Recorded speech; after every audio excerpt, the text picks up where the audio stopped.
Welcome into the Inside Bassmaster Podcast, episode 124. We are previewing the Bassmaster Open at Bugs Island, and we're also doing a Winning Ways recap today on this episode of the podcast. So, Kyle, it's a jam-packed podcast, multiple guests.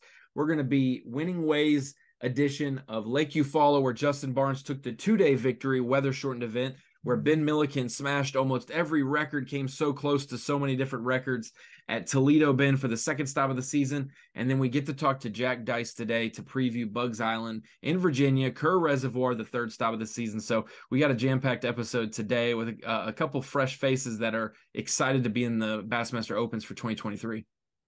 Yeah, there's no question. If you've made it to this point in the podcast, buckle in because we're here for a good bit. We've got plenty of good stuff on the way. Hopefully you are starting a long drive or a long day at work because we have a lot of really good stuff on the way.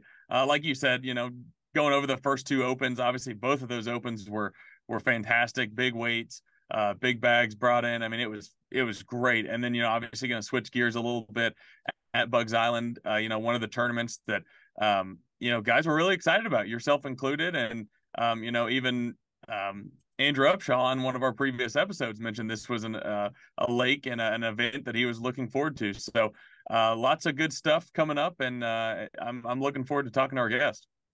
Yeah, one thing that's cool about our guests today is they both come, or all three of them, they come from different backgrounds, and it's talking about the intentions of why they're fishing the Opens. We've got Justin Barnes, who's only signed up for one division. He won the first event, punched his ticket to the Classic. That's the whole reason why he wanted to fish his home lake in the Opens to try to make the Classic. Boom, done deal. He did that, and we'll fish Wheeler and Harris Chain to solidify his berth. He has to at least compete in those to guarantee a spot in the Classic.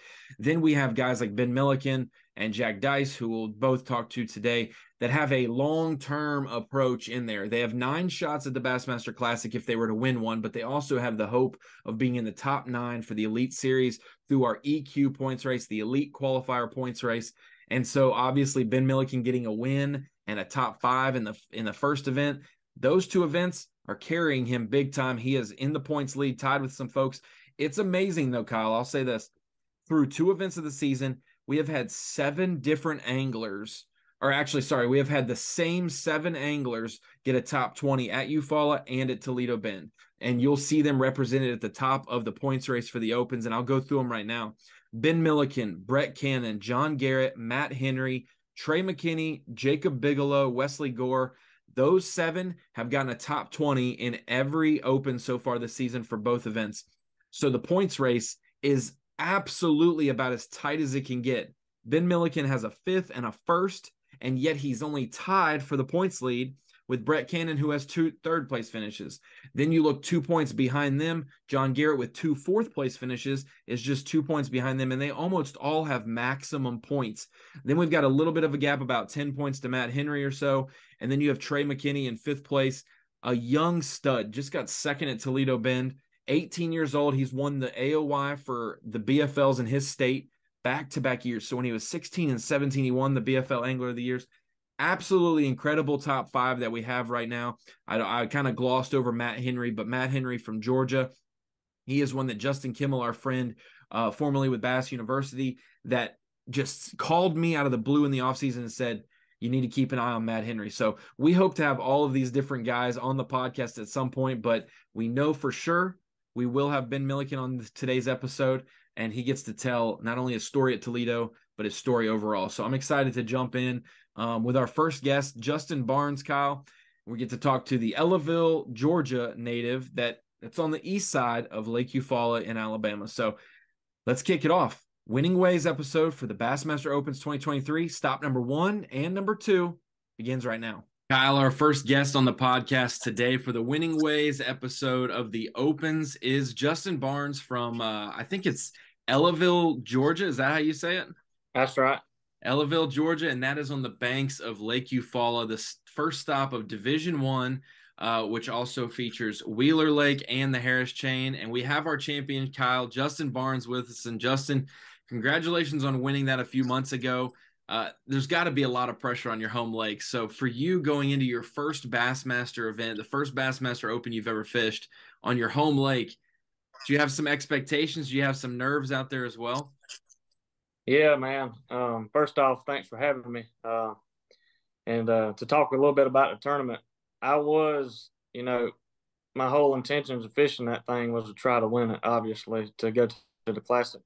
Um, and to say that, going into it, I had a little preconceived notion of how I thought I was going to catch them, and how I ended up catching them was totally different than what I was thinking. So I was a little nervous and a little skeptical about my game plan and everything, but that first 30 minutes on day one, all that went out the window, and it played out perfect. Well, let's talk about that a little bit. I think Ronnie has probably mentioned or like referenced this open a handful of times throughout the other podcast because it was so strange, that tournament. The weather, everything leading into the tournament, the water temperature, it set up to where on paper you would think it would be one fishing shallow, or there would be a lot more guys have success fishing shallow. Turned out that it was the exact opposite. Tell us a little bit, obviously without giving away too much because it is your home lake, about the spot and the kind of spots you were looking for.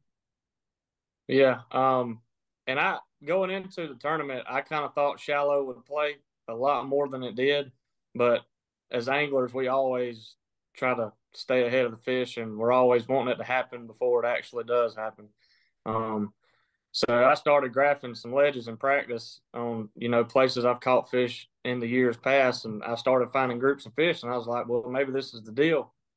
And they were on shell beds and just hard spots, good feeding places for bass. But I was also worried because I knew at any given time the fish I was finding could disappear, in just a few days. It don't take long.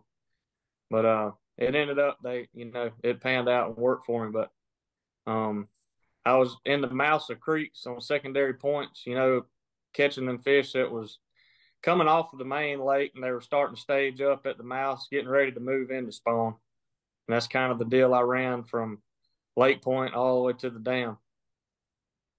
Tell me about the fact that the event got moved to being 2 days instead of 3 days. Sometimes that hurts and sometimes that helps, but obviously starting out day one, it's different than a random storm that pops up and delays or cancels a day. Going into the meeting on Wednesday, everyone thought, Friday might get canceled already. Like they already thought that was going to be the deal. So on day one, I need to catch every single fish that I can catch and bust them as hard as I can, knowing that this might be totally different come Saturday, and I might need a heavier weight for a 2-day event than compared per day than a 3-day event. Yeah. So the way that I kind of went about it, I knew we had the bad weather coming, but I also knew the spot that I wanted to start on, it got pretty much, it was made famous after the tournament, but and I knew if I could be the first boat to it, I was going to throttle them and catch. And I figured I could pull away from that particular area with, a day one leading bag or a really good bag. And I did. I left there with 25 pounds, and I didn't have to go fish any of my other stuff. I didn't have a co-angler in the boat with me. So I pretty much practiced the rest of the day. I just graphed around and looked for some more places. And that put me in a good position because all my other schools I didn't have to mess with the first day. And it was the day two got canceled, but the third day when we launched, I started hitting places, and I was seeing fish on my graphs and they weren't biting. I started getting worried. I was like, oh gosh. But I knew being a late number, I was due in at 5 something. So I had a really long day, and I just kept rotating spots, and it was like you just flipped the light switch. I pulled up on one area, and they were ready to bite. And it seemed like every spot I hit after that, it was feeding fish. So it worked out. But You kind of mentioned it there. One thing I was curious about, obviously, as you mentioned, we saw after the tournament there was certainly plenty of, spots and things that were going into, I don't even know how to word this. But it seemed like obviously boat draw really was an important thing. And you brought that up, obviously getting there early on day one. And then obviously knowing that you weren't probably going to get to it on day two. Being a local, like how many, plans did you have? Did it go plan A, B, C, D? Like how far down the list did you have to go to start getting it rolling? Man, to be honest, I knew it was going to happen at any given time. So that's kind of what just kept, I kept my cool about it because I had so many places to fish on it. And I knew if I could just keep rotating them, and I even went back to several places that I had fished earlier that morning, and the fish were feeding. That's just one of them things when they decide to bite, or you can make them bite. You can get right quick. But that particular spot, me and Milliken actually talked about it at launch on day one, and we kind of shared some comments back and forth about what we were doing, and he was like, "Yeah, I'm going to the south." And I was like, "Yeah, me too." And said, "I got some school down there." He said, "Yeah, I do too." I said, "How many fish is in the school you're going to?" He said, "I don't know, probably 60 or 70." I said, "I think we're going to the same place." He said, "Well, I'm going to go to the other side and you take that side." I said, "All right, that'll work." And that's kind of how we went about it. But it ended up, I mean, he had a real good tournament too, so it worked out. He's had a real good couple tournaments, and we get to talk to him in this episode of the podcast as well. But Justin, you sent me after the event the last fish catch that you had. I don't know if it was a 6 or 7 pounder or whatever it was, but your biggest of the final day. You had some friends out there and some family, following and watching. You had Shane Powell on your heels, and you had some other really good anglers on your heels after day one. Did you feel when you caught that fish and there was kind of a big celebration and excitement that you then had a chance to win, or did you think at that point you had won? Because I mean, obviously 2 days removed from fishing competition, other people could have sucked more, or somebody else could be rising up the leaderboard. And so did you have a feeling like, okay, I've hit enough spots, I've caught enough fish, and this big one has now put me in a spot where I feel like I at least have a shot to win? Yeah, I knew I wanted to give myself a chance. I wanted to catch 20 plus pounds because some guy caught 27 pounds that last day. If Shane Powell does that, I get beat. But I just wanted to give myself a chance, and I did that. Going into weigh-in, I thought I had 21 pounds, and because I really didn't weigh my fish, and I ended up having 23. But when I caught that 7 pounder, it was definitely a pivotal moment. I knew right then. I was like, all right, I can do it. It's a big momentum, push right there. But knowing Shane was in second place, I'll be honest with you, I wasn't worried about nobody else in that field. I know there's all kind of big name pros, but Shane Powell was the one I was worried about. I'm just going to be honest with you, because that boy is an absolute hammer on Lake Eufaula. Yeah, no question. Let's get into bait talk a little bit. Obviously, we're a little bit far removed from the tournament. Kind of go through your rotation of baits. Typically, fishing offshore, ledge fishing type deal. You have a rotation. Give us a general rundown of what your your baits were. Yeah, mainly I like to see how they're set up. If they're set up like they want to feed, I'm gonna burn a crankbait through them first, because you can catch fish really quick and really fast. If they're being stubborn, I'll drag a jig, football jig, or shaky head, or drop shot. But my primary bait was definitely a deep diving crankbait, and I've caught a lot of fish on it. For you, Justin, we talked, I think maybe in person there, but then after the fact, asking about the Classic. If you were going to the Classic in Knoxville, if you had been to the Classics in the past, because now you're an Opens winner and you're going to next year's Classic, which we now have announced since then is at Grand Lake in Oklahoma. I did get to see you in Knoxville and you showed up there. What's it been like since winning that, now that you're going to the Classic, knowing that you've got that awesome achievement out of the way, and now you get to kind of just fish the year and I guess appreciate it now that you get an opportunity next year that you probably never dreamed of possibly? Yeah, man, I really don't know how to describe it, Ronnie. That's what we all, I know it's cliche, but that's what we all look forward to. That's a dream, but being able to live it, man, I'm gonna give it all I got. And I hear that Grand sets up a lot like Eufaula, so if I get something offshore going, that's definitely where I'll be. One thing I kind of wanted to mention too is obviously I read your column, obviously after you won on Bassmaster.com, and you mentioned exactly what you mentioned at the start of the podcast, was that you had intentions of fishing, the Division I with intentions of winning this tournament to fish the Classic. One, that's just, it's crazy that it happened because regardless if it's your home lake or not, like the odds are just crazy, like to do that. And then two, like speak to the benefits of just fishing a division because, I think when all this, all the EQ news came out, I think a lot of people thought that nobody would want to fish a division. Like there would be no real, benefits to doing that. But here you are, one tournament into the season, and you're going to fish the Bassmaster Classic. And like Ronnie said, I mean, that's just a crazy thought, and all because you decided to fish just a division of the Opens. Yeah, there's definitely benefits to fishing one division because it's not easy to qualify for the Classic, and Bass definitely gives you that opportunity. And regardless, man, even if I wouldn't have won that tournament, I was going to fish Division I just for a learning experience, because I've never fished a tournament on this level. And I'm excited about Wheeler and Harris. I'm going to try to do my best at both of those, obviously, but it's definitely a good opportunity for guys out there that's trying to do what I did.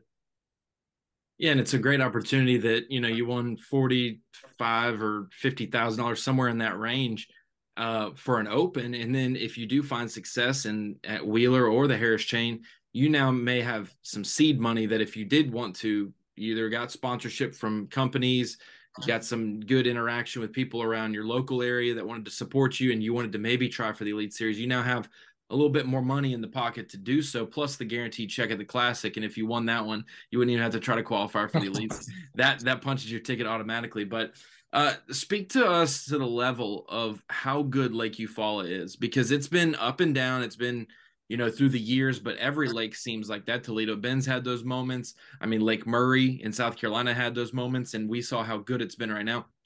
Where do you put Lake Eufaula probably in the ranks of some of these best bass lakes in the country? Because we've seen it on the elite level, we've seen on the open level, and then I know you guys, Shane Powell, Michael Smith, how many good anglers I know, and I don't even live near there, but I know them just because it's such a big tournament lake. Yeah. Eufaula is obviously known for big bass and 20-plus pound sacks consistently. But the past 2 years, it has, it's went downhill some. And I know you remember the 2020 Elite Series event that was out there, and they whacked them. I mean, there were several 20-plus pound bags. And it seemed like after that year, the lake fell off a little bit. I don't know why. They was doing a bunch of spraying on vegetation and stuff, but this last Open obviously shows that it is definitely making a strong comeback, because I did not think for once that the weights would be so strong. And I was thinking, if you could catch 18 pounds a day, you was going to be sitting really good. Well, 18 pounds a day wouldn't have done you nothing at all. So, no doubt. And we might be talking about the first two Opens of the year getting in the top 5 all times for the Opens weights, with Ben Milliken winning Toledo with 77 and change, he being 3rd all time in the modern era Opens. And you were at 48 to 50 pounds after 2 days. You could have been right there in the upper, in the mid 70s as well. So, Justin, we appreciate you joining us, man. We look forward to having you at the Bassmaster Classic in 2024. Just make sure you show up for Wheeler. Don't miss that in May. And then in October, show up to the Harris chain. Those are both fantastic. I'm not going to say that you're going to go tourist destination in Decatur, Alabama, but for fishermen, it is. Go hang out, have a good couple of days there. Go to Florida in the fall, enjoy it, and we'll be able to see you at the Classic. And I hope that this Opens win does nothing but support your chase for the dream of fishing professionally one day. And hopefully you won't have to go into work anymore. You can cast a rod for a living. That would be awesome. It's definitely a dream. And me winning that tournament has definitely been a big, moment for me, and getting sponsorships and getting to that next level that I'm trying to reach. So it's definitely been a good process so far. I'm looking forward to it. That's awesome. Kyle, our first Opens champion of the year, punched his ticket to the Bassmaster Classic. I think he was the first person to do so, other than Jason Christie Jeff Gustafson.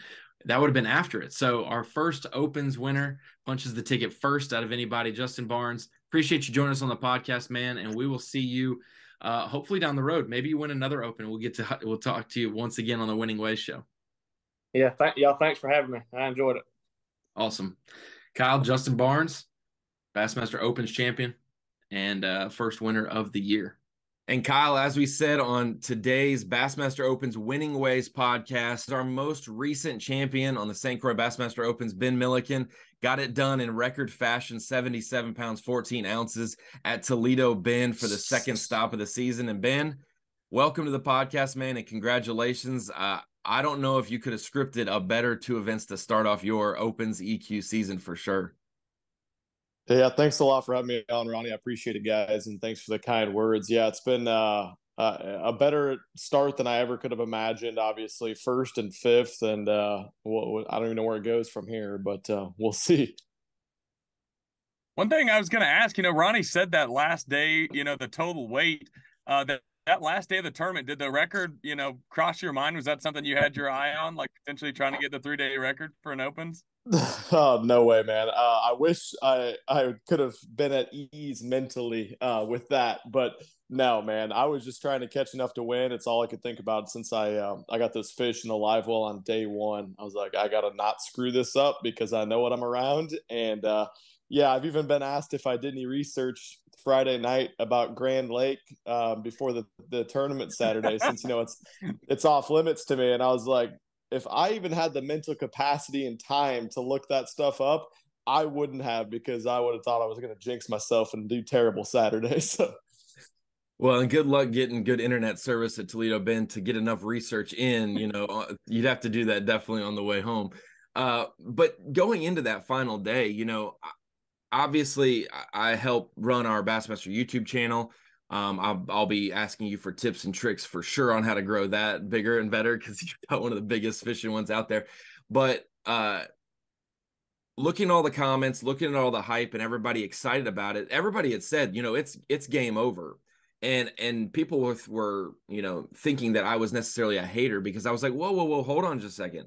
Because as we looked at it, if you caught 14 or 15 pounds, 25 or 26 doable. And I said, man, Toledo Bend's crazy. What Ben just did the first 2 days could happen to someone on the final day. So Ben still has to go catch a limit. It's not just go catch 10 pounds and he's good to go. Like, did that go through your mind at all, knowing, you got a young prodigy Trey behind you, you got John Garrett and some of these other guys, Brett Cannon?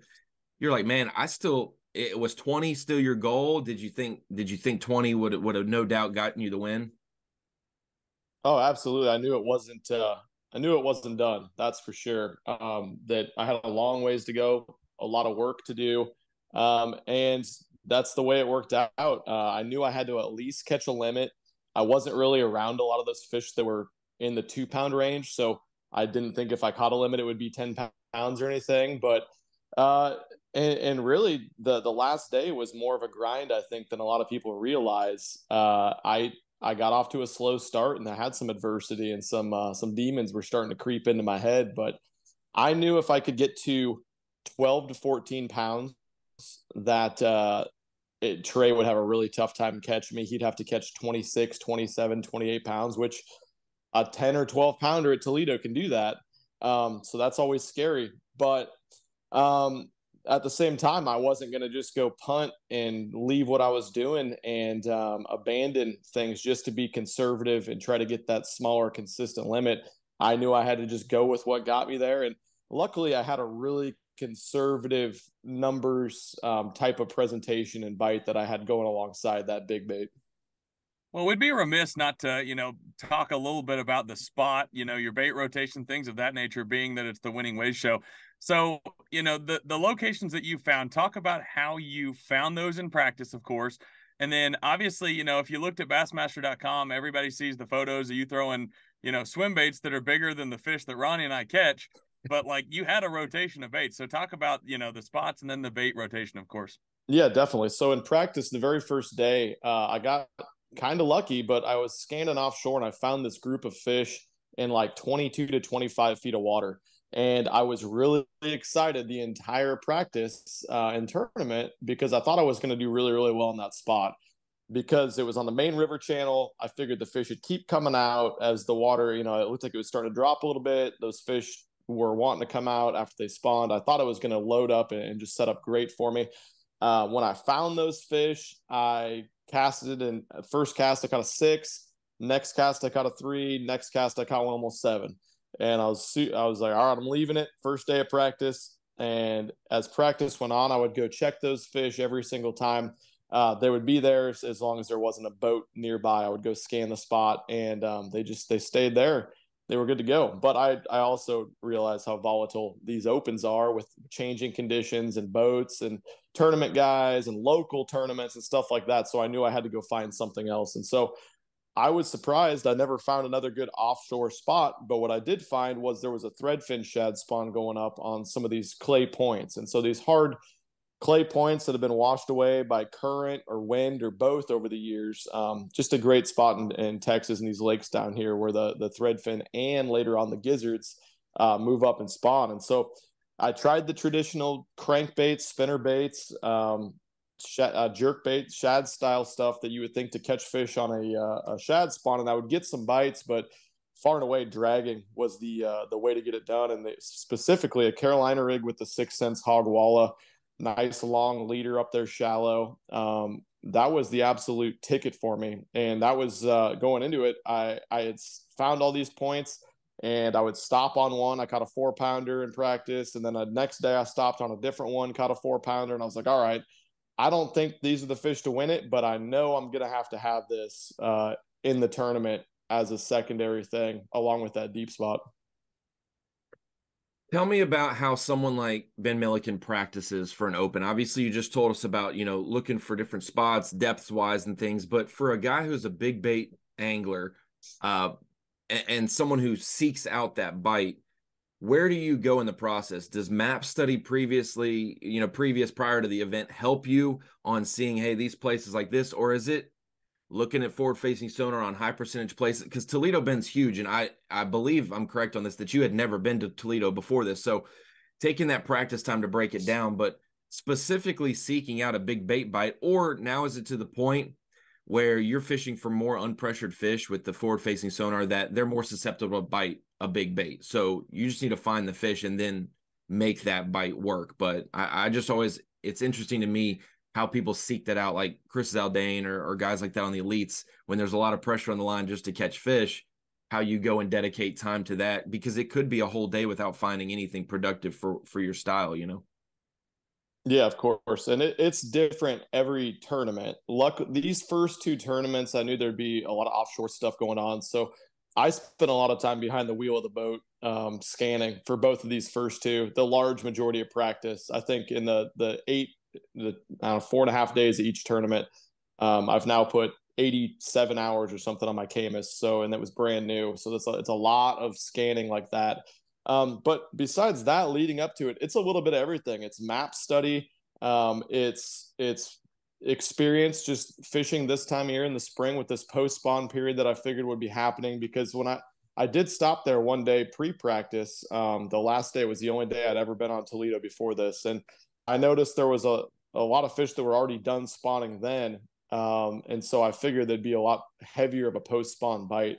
But once I got out there in practice, I didn't catch a fish on a big bait in practice. Didn't even get a bite on it. Not something that I thought would be part really of my repertoire, but I keep it on the deck at all times. And when I pulled up in the tournament on one of the first clay points, and I caught 3 fish on 3 casts in a row on the Carolina rig, and then they kind of slowed down, stopped biting. That's when I picked up that big glide bait, and because I could see those fish on forward facing out there, and they were not small. I could tell that they were all 5 to 10, 11, 12 pounders, and there was a group of them up there. When those get up there in Texas on them clay points and 2 or 3 or 5 feet of water, they're not up there to hang out or stage or do anything. They are there specifically to eat big bait fish. Or little bait fish, but they are up there to feed. And so I don't know. I've been on all these podcasts now, and I've said it repeatedly. I don't care what I have to catch them on, what they're biting on. People want to talk about how important the big bait was in this tournament, or that I'm a big bait angler. Truthfully, I will catch them on whatever I can catch them on, and I keep a lot of rods on the front deck. I don't just have a big bait rod on the front deck and throw it all day or anything like that. And in this tournament, I used a lot of that strategy of not using the big bait when I got on these spots, and that really helped me know when to pick it up.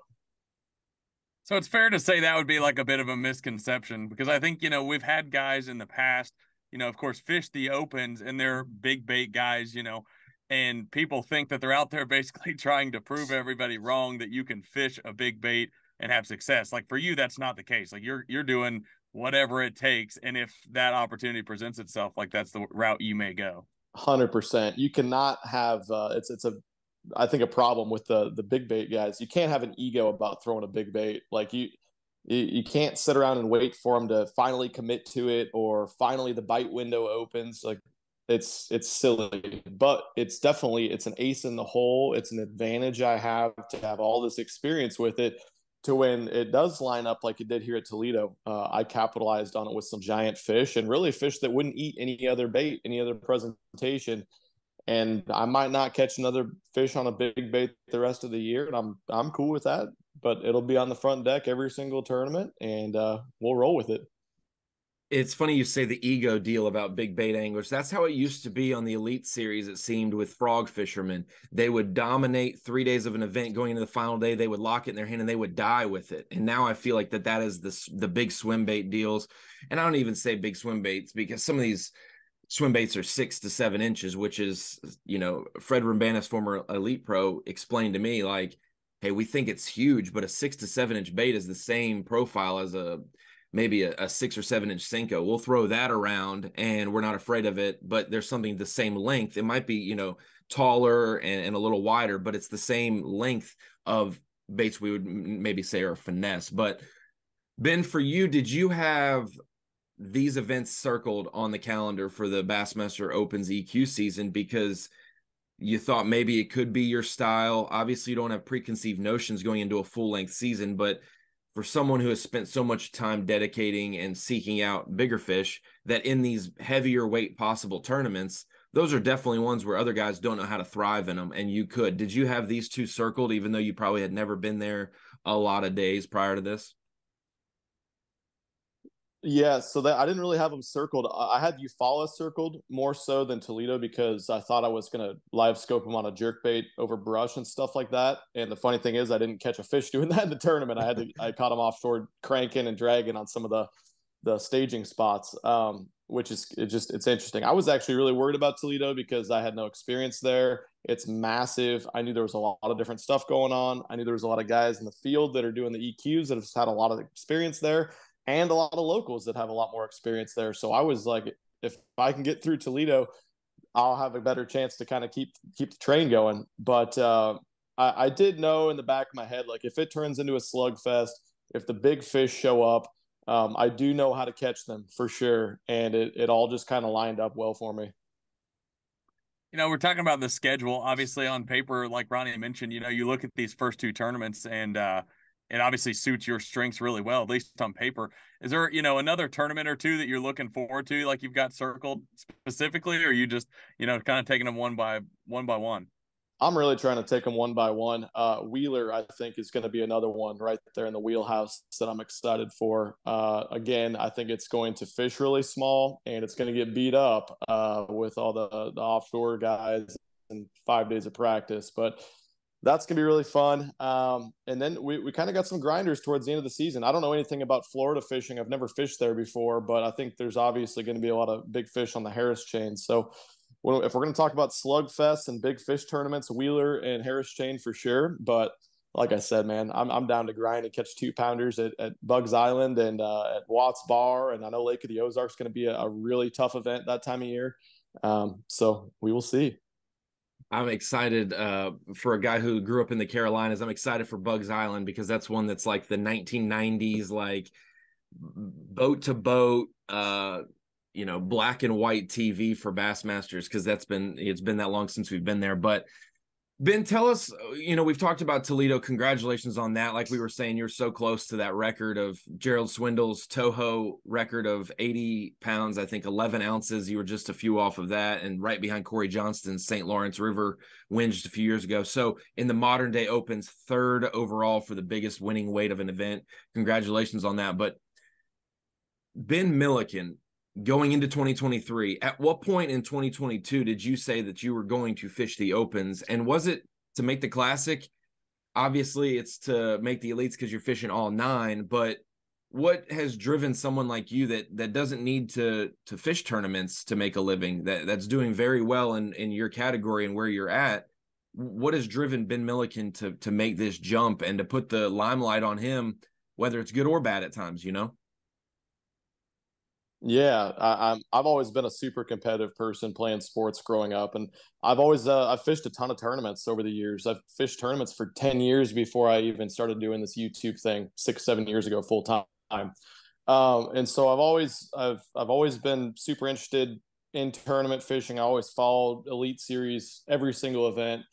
And I think something happened like later this summer, early fall this last year, where I'm just like, I need to make a change. I need to do something and really test myself and push myself and see if I can do this. And it really, honestly, it helped a lot. The rule changes this year. I love that it's a big picture 9-event season, because I've always felt like my skill set is that I'm very versatile. I can fish a lot of different bodies of water from my experience. And so I thought that the more body of work it was based on, the better chance that I had. And then the changes with the practice being off limits for 27 days prior was a huge thing for me. I always kind of had a bad idea in my head, I guess, of people going a month before in practice and then blowing lakes out. And then the schedule was awesome too. I love the schedule, how it sets up. There's not really any duds on the schedule, and they're all over the country and they're all different times of the year. And I love that. And so, no, I did not have to do this and try to prove myself. And I think a lot of people talked to me and asked me if it was a risk. People, if I didn't do well, if they thought that I wasn't actually a legitimate angler. And so that's something that, I always had to think about, but I was confident in my skill set, and we still got a long ways to go. But so far it's been phenomenal. And obviously I'm happy I did it. I'll have to say, Kyle, me and you, we make the buckets for the Bassmaster Classic fantasy fishing. There's a little pressure on us right now in the pot. Are we putting Ben Milliken in bucket E, or are we going to have to put him higher up in like bucket C or B for the fantasy fishing players? Because I know his percentages are going to be off the charts because everything else related to him in the last few weeks, Kyle, has been off the charts. I think just for entertainment standpoint, we have to throw him somewhere, between A and E, because like you said, the percentages will be nuts. Because if you just threw, back towards the back end, obviously it would be like 85%. 85%. Yeah, no question. Well, Ben, I was going to ask you about that. You kind of brought that up, and it's interesting hearing you kind of own that. Like, for you, most guys can jump in the opens, and naturally people are going to pay attention to them, family, friends, things of that nature, or if they've, fished professionally beforehand. There's a lot of pressure regardless. But for you, like, knowing that you're under like a microscope or a telescope, whatever, you have the spotlight on you. Like, how do you like balance that? Because I know that's something that, is hard to ignore based on, the amount of, comments we get on social media from Bassmaster side, likes, just to, exposure in general. Like, how do you handle that pressure? Well, luckily, it's all been from the first 5 casts of the season. It's all been positive and all gone well so far. So when I pull in one of these days and I'm in 194th place coming up here, who knows when that'll happen, that's going to be more difficult for sure, because I know it's going to be under a microscope. Obviously, I qualified for the Classic now. No one can take that from me, and I'm excited. But yeah, man, it's I don't really know how it's gone so well, and I don't a lot of just good things happening and hard work coming to fruition. But yeah, I feel the pressure from it sometimes, and it's just fishing, just try to do my best out there. And I've found great things in practice, both tournaments so far, and just really stayed confident and kept my head down. Kyle knows this, and I've talked to him about it. I'll text him during the events. Like, I was at Eufaula and I texted him, and then I was, we were both at home for Toledo. And I'm like, this is like, now take this as a compliment. This isn't, Ben Milliken isn't necessarily KVD yet, but when KVD was fishing the Elite Series, it would always be on all the comments of the thing. Where's KVD at in the tournament? When you could just go and check the leaderboard like on your own, but they would be like every comment's like, how's KVD doing? Where's KVD? Is Ike and Ellie up there? Like the names. And so for the opens now, there's a couple, where's so-and-so at? How's he doing? But all the other ones seem to be, how's BM doing? What's up, MFers? Where's Ben Milliken on the leaderboard? And it's like a good and a bad thing, because I'm like, man, there are 225 fantastic anglers, and there's a lot of eyeballs for Ben Milliken, but it's obviously got to be a good situation. And I'll say Bassmaster has benefited from it. Kyle was telling me some of the numbers, but the Bass Track numbers and things have been outstanding this year. People just wanting to see it. I think you were the first person with a limit on Bass Track for the season at Eufaula. You were right off the top, and I remember texting somebody that said, well, I don't know how 9 events will go, but he's legit in this first one. I talked to him yesterday. He's already got a bag, and Kyle's noticed he's pulled some numbers, and so that's very cool to see someone outside the tournament realm previously come in and really bring their audience, which we appreciate, but also making new fans as they go. And that's what we always hope with the Bassmaster tournaments, is that more people get exposed to these different characters, like a Trey McKinney, like a John Garrett, like a Ben Milliken. Yeah, absolutely, man. And when I've always had fans that watched my videos and they preferred the tournament fishing videos, but really when I decided to do this year, I knew it was going to expose my brand to a lot of people that are hardcore tournament guys that follow B.A.S.S. And I was excited for that. But I've also seen now how, there's hundreds of thousands of people that were not interested in tournament fishing so much that are now following along and getting interested in it, which is very exciting for me. That's incredible. That is very cool. To add off the numbers thing, it's something Ronnie and I talked about. Like he mentioned, were some of the numbers and records that were broken on the website from this last Open. Is there anything that stood out to you? Obviously, you're big in with 6 Sense, have your own signature series of rods. Obviously extremely tied in with those guys. Has there been any numbers that you've seen that you're just like shocked with? Because to me, it's always crazy when an Elite Series event or the Classic or whatever is won, and you can go to Academy, go to the store and see like whatever bait it was or whatever rod that guy was using, like they'll just sell out. Like people pay close attention to that. Have you seen or noticed any numbers or heard from those guys anything that's just like kind of shocked you? Nothing that shocked me, because I've had some videos kind of go viral and we've moved thousands and thousands of dollars of product before. So I've seen this happen before. But I'm just shocked by how many people are watching, are following along on the Bassmaster stuff, that I'm used to seeing it on my pages, but are my fans commenting on the Bassmaster stuff. That's incredible. And I even had one of these guys in the podcast tell me that he has buddies on the BPT that they said that when they got done with their weigh-in, they're at Eufaula, Oklahoma right now, or they were.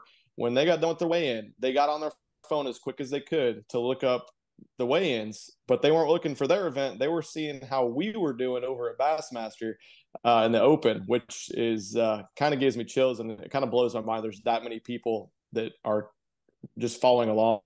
So yeah, I'm interested to hear the numbers too on everything with the website. Hank told me it was huge, so it's cool. And the crowd at Toledo was incredible too. I've never seen that. I haven't been around a ton of opens, but just from watching on TV and seeing pictures, I've never seen a crowd that big before follow an Open. I think it was bigger than some elite crowds. It was crazy. There'll be a few people at the Classic coming up too. I've heard. I'm not sure. A couple. There'll be a few people there. That's what's very cool, and I have a soft spot for the Kentucky Lakes, the Toledo Bends, the Lake Okeechobes, these places that we grew up, in diapers, seeing them on the big stage, and they're the founding fathers of lakes for bass tournaments over the years. And to see Toledo maybe go down in a downturn the last couple of years, and to hear rumors that it was on the way up, seeing double digits get caught and big limits get caught in January, which normally happens even in a bad year, but to see the weights throughout the field, then to see the Open show up, you guys catch them. I mean, who would have thought it was going to take 21 to 23 pounds to finish second, not even to win the event. And then because you were on the 25 pounds a day plus pace. And then to see the fans show up, to see how important bass tournaments are to towns like Manny, Louisiana, or Paris, Tennessee to Okeechobee, Florida. It's very cool to see that. So we appreciate the anglers toughing out, tough fishing sometimes, but to shine that spotlight back on some of those places. Ben, tell us a little bit about your start. Obviously, we know different stories about it just paying attention outside of Bassmaster, but for the Bassmaster fans that maybe got exposed to you the last two events, tell us about your start. We know you had the Nebraska Huskers socks on because that's where you're from originally, but you've been in Texas for a while now. The decision to move there, the decision to jump into YouTube, all these different things. Who was Ben Milliken prior to a double-digit catching machine? Yeah, so I grew up in Omaha, Nebraska, lived there my entire life until 2 years ago. Fished for everything growing up. My dad and grandpa got me into the sport, and we would fish for dinner basically. And there's not a ton of good bass fishing up there. So, your typical catfish, walleye, bluegill, crappie, that type of thing. And they said that I was, obsessed with it from being 1 or 2 years old. It's all I wanted to do. But played sports growing up, was very competitive in that. So that was really what took my time away from fishing more than anything growing up. Kind of flash forward to, I think I fished like a little high school tournament, not a high school fishing tournament because that didn't exist. But, and then I went to college, University of Nebraska, Lincoln, and my buddy Tony had just started the bass club there. And college fishing had only been around for a couple years at that point. And so I signed up, went down to Lake Dardanelle, never fished seriously. I'd fished seriously for bass, but never fished a tournament. And I showed up down there, I think, with 3 spinning rods and no idea what I was doing. It was a spring tournament. The highs are in the 60s. And so we had like t-shirt and sweatpants on, and it was like 30 degrees and rained. It was cold all day and just got our teeth kicked in. And at that moment, I was like, this was so cool seeing this experience, seeing how big of a deal this college fishing thing is going to be. But I either am never going to do that ever again and just enjoy fishing outside of tournament fishing, or I need to go all in 100%. And so I started fishing a lot of local tournaments at that point, 15 to 20, as many local tournaments as I could with my little aluminum boat, and went to college to a different school, played baseball for 2 years. And then I went to University of Nebraska at Omaha my last couple of years and started the college fishing team there. And we finally had some success in the college level, made the FLW national championship, top 10'd it. And then I kind of kept fishing all these local tournaments on the side too, started having quite a bit of success in those, but got a real job with my degree I got from college and realized pretty quick that you don't get 4, 5, 7, 10, 12 weeks of work off when you have a real job to go fish professionally, which was kind of devastating for me. That's not that I was expecting that, but the road from Omaha, Nebraska at that point to go fish these central division of the opens or whatever it was, come down here to Toledo Bend and Red River and Arkansas River. I haven't fished any of these bodies of water. I know nothing about them. Barely have a boat that even is reliable enough to even now seeing what goes into it. Definitely not go 8 days straight without some serious issues. It was frustrating to me, but I was always trying to kind of hustle on the side between making tackle and selling tackle and figuring out how I could get to that dream goal of just having a job in the fishing industry and doing something around fishing, and then hopefully fishing professionally at some point. So I kind of started to see this YouTube fishing thing happen on the side and start seeing some guys posting videos. And I was like, maybe I could just see what that's all about and see what people's feedback is. So my wife got me a GoPro, I think for my birthday one year. And I filmed like one fishing day on the water and realized how big of a pain in the ass it is to have a GoPro running on a boat and make it work and have the battery die every hour.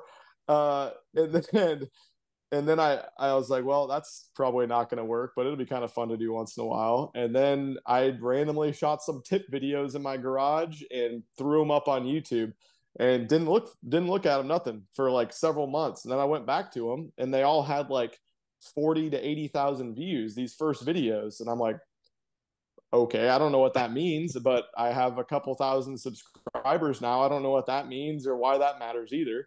But the it's more better I than kind 40 of to looked 80 into that, views. exactly, that's what you would get now if you post a video the first time, maybe 4 to 8. Yeah. So started getting a little bit more serious about it then, looked into it, figured out some editing programs and a way to just even keep the camera going while I was fishing. And I'd post like one video a week that winter and spring to kind of get started. And then it kind of turned into 1 or 2 videos. And I was doing this in Nebraska when I was working 9 to 5, 8 to 5. And it was dark when I got off work. So I was trying to do something on weekends. And I'd make videos on my lunch break from work, going out to the local pond, just doing stuff. And we finally, and they were like, people liked it. It was relatable type content. And so it started doing better and better. And then me and my buddy went on a trip down to Texas. We'd go every winter in the spring, and we'd get off work Friday, drive overnight, fish Saturday, Sunday, drive overnight, go to work Monday. Me and my buddy Joe. And people loved the trip. I saw how successful that was. Started filming some of my local tournaments, and people loved the tournament videos because, I mean, 7 years ago, there wasn't any Brandon Powell. There was nothing. There was no tournament videos online, nothing. So I was one of the first to do that, which is pretty crazy to have that be where it was, and then have the level of documentation we're going to have for this Toledo Bend series. But decided I started making some money with it back then, decided I was going to quit my full-time job because I thought I could, if I went all in, I could make as much as I did at my previous job, which wasn't very much. And I just hit the ground running, making 6-7 videos a week back then, with everything from fishing little tiny night crawlers for bluegill with my son, to fishing bass fishing tournament videos, to traveling around doing anything I possibly could to make content, just throwing stuff at the wall and seeing what stuck. So just kind of that's what I've been doing, man. The last 6-7 years full time, putting out at least 3 to 5 videos a week. And it kind of, my relationship with 6th Sense had kind of grown during that time period. Actually, I met the owner and came down here on a work trip before I ever started the YouTube thing. And we had kept in touch, and they were like a sponsor for me when I was just doing the local tournaments. And that developed into an ownership position for me with 6th Sense a couple of years ago. And so we had that going. We started a sunglass company called Waterland, which has really taken off. We got, I think, 11 Elite Series guys on our staff now. And it made sense business wise for me to be down here in the Houston area, right next to 6th Sense and Waterland. And my wife doesn't hate the weather, and we were a little sick in the Nebraska winters, so that didn't hurt either. And of course, being able to be on a bass boat 365 days a year has its benefits when making content. So the last couple of years, basically since then, I've been fishing just some little tiny local tournaments, and mostly just trying to sharpen as many techniques as possible on as many different bodies of water as possible in Texas. And that's the great thing about down here. People don't realize there isn't one type of lake or a couple types of lakes in Texas. I think about every type of lake almost that exists in the United States is here in Texas. Different climates, different habitat. And so it's been a great learning ground and a great place for me to really hone in the big bait stuff, along with a lot of other techniques too. Did you know, sorry, I wanted to jump in real quick. Apologize. Yeah. Did you know, I don't know if Casey's ever told you this, Casey, the owner of the starter of 6th Sense, at least now co-owner, obviously, but did Casey ever tell you that his first ever paint set, I do believe, to paint lures and to customize lures, he got it from Jerry McInnes from back in the day, because he was on one of the I think it was called like pipes, or it was like a bass, like Gerald Swindle, Stephen Browning would come in and trick out a bass boat for somebody. And he was a part of something along those lines and got a paint set from Jerry McInnes and started painting baits. And now it's taken off with 6th Sense, which is super cool.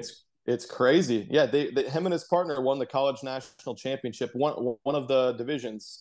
And he was on that show, and that's how he got the paint set. And he said there was only one paint set.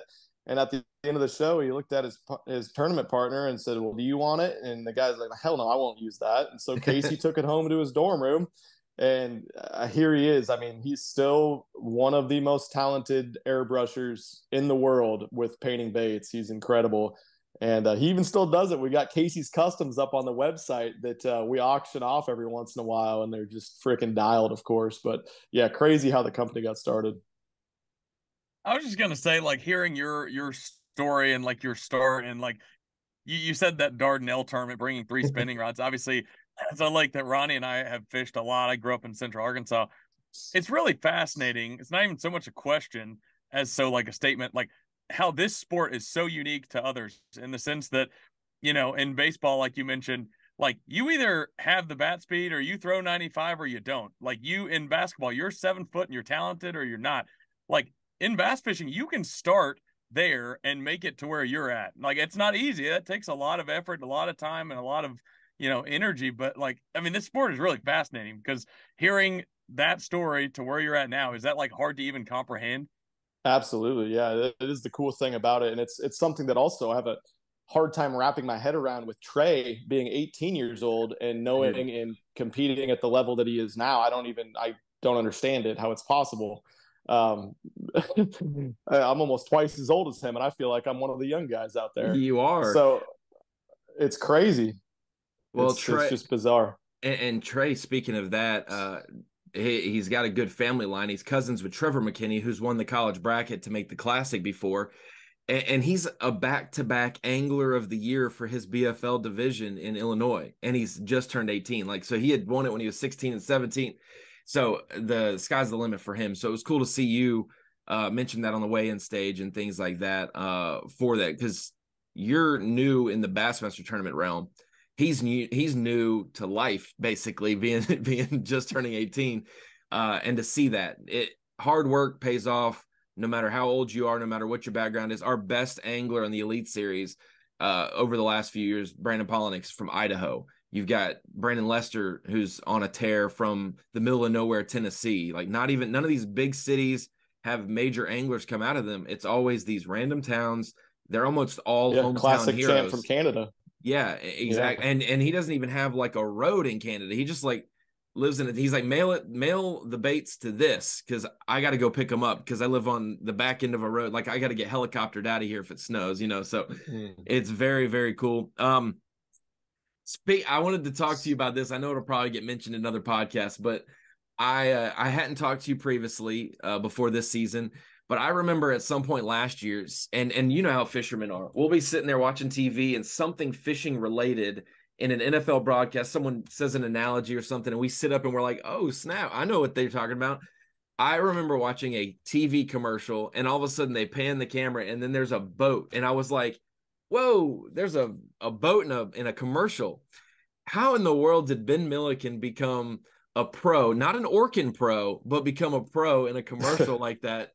And I was like, it caught me off guard, but I was like, this is crazy. And then obviously I saw it. I think I saw it literally like 3 days ago after your win. And I was like, well, now they might run that commercial a little more now.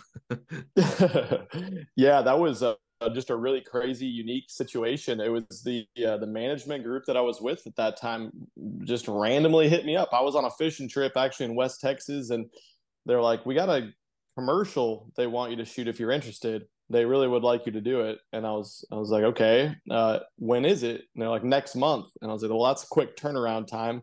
I don't know if I'll be able to do it that quick, but they're like, just the director wants to talk to you. Just talk to him about it. It's for Orkin. I was like, okay, I've heard of Orkin, whatever. And so I talked to the director and stuff, and it sounds pretty cool, actually. It sounds easy. And I don't have a problem being on camera, obviously. I don't enjoy it that much, but so I was like, all right, cool, man. And he's like, we'll pay for your flight, per diem. We'll pay you money to do this commercial. We'll fly out to LA. I was like, wow, that's kind of a lot. I need to talk to my wife about it. He's like, okay. And so we kind of decided like, all right, I'll do it. He's like, okay, great. Your flight's booked. We'll get details over for Wednesday then. And it was like Sunday. And I was like, my wife's birthday's Thursday. We can't do that. I'm not leaving. I can't do it. Sorry. And they're like, we will fly you, your wife, your son, first class out there, pay for a birthday dinner, whatever. And so I was like, you know what? I talked to my wife, and she's always down to travel, and she's super cool. And she said, yeah, let's do it. It's a different experience. And man, it was a crazy experience going out to Hollywood, seeing everything that goes into a nationally produced, nationally televised commercial.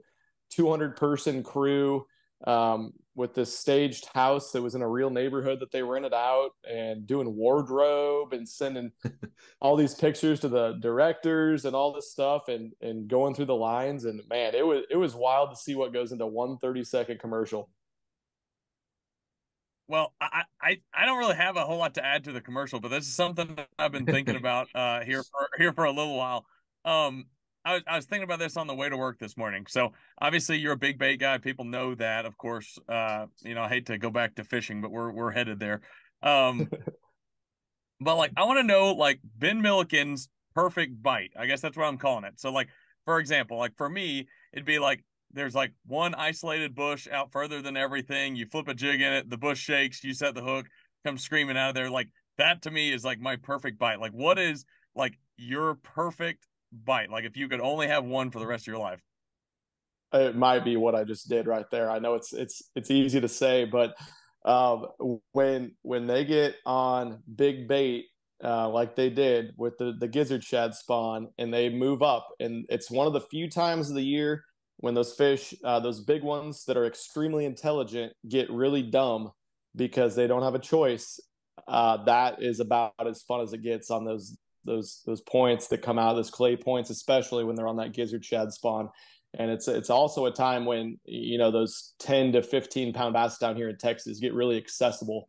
A lot of times of the year they might be out, and you could find them out there chasing bait in the middle. But it takes a lot of time and work. And when that all kind of comes together, throwing that big glide bait, that's my deal. I love that. So it's crazy it worked out. But like I said, I pride myself on being versatile. I spend a lot of time in the winter with a 2.8-inch little swim bait, fishing bait balls, and I caught a 13-pounder on 8-pound test on the spinning rod last year. So I do a little bit of everything, but I'd be hard to say that glide bite like we just had wasn't my favorite. So tell me, obviously you had 3 baits: the hog walla, Carolina rigged. Carolina rig is the, like, if you didn't know anything about Toledo, like just take your favorite soft plastic on a Carolina rig, you'll probably catch fish because that's the bait there, or the technique. You had the glide bait, and then you had a was it line through? It was a line through bait. Yeah, and that is being designed, or is it in production quite yet to the public? Yep. So it's still a prototype bait, but it's one that I've designed and been working on for a long time. It's going to be 3 different sink rates. It's a little bit over 6 inches long, and I catch the majority of my double-digit bass down here in Texas on that line through. I've caught a lot on the glide too, but the line through is the deal. It's just a really good big fish bait, and the one we're coming out with is just a better version of some of the ones we've been using, in my opinion, and it gets bit. I caught an 11 something on it a couple weeks ago. So that's what I was going to say, was you had 2 different swim baits. You had the glide and you had the line through. 2 different trains of thought on that. From what I know, which about 6.5 to 7 inches is about the biggest bait that I'll throw right now, just with my style and what I like to do. So I'm not as comfortable with glide baits. And if I'm doing it right, there's a lot of different variables, your retrieves, things like that. When you were on those shallow clay points, I often feel like the line through boot tails that you just wind back to the boat are better for covering an expansive area. Whereas if there's a big tree or a big bush or a big dock pole, that the glide bait and a stationary, deal is one that you want to throw around there. So did you have success with both on those points? And if so, was there a time where you realized, based on forward-facing sonar or just the behavior of the fish, that they didn't want one style, they wanted the other?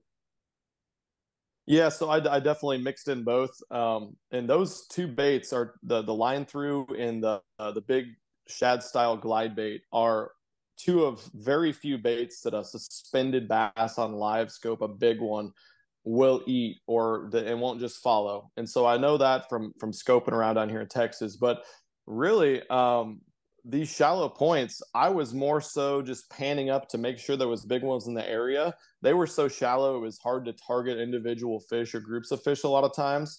And I would use them interchangeably. I'd keep 3 or 5 different glide baits on my front deck, from a 7-inch one, and then I have a 15-inch one that I threw too, and everything in between. I didn't catch any on the 15. I threw it quite a bit, had some giant ones follow it that just wouldn't commit to it, which would have been really cool on camera. Holy crap. But once again, man, like I do not care what it's going to take. Every cast is an experiment, and that's what people have been asking me on these podcasts. Like, when do you know when to throw each one?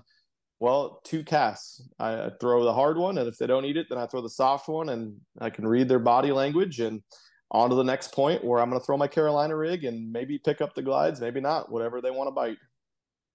Now I've heard you talk. But this, oh, go ahead. yeah, yes, but this is kind of a unique situation on these shallow points like this.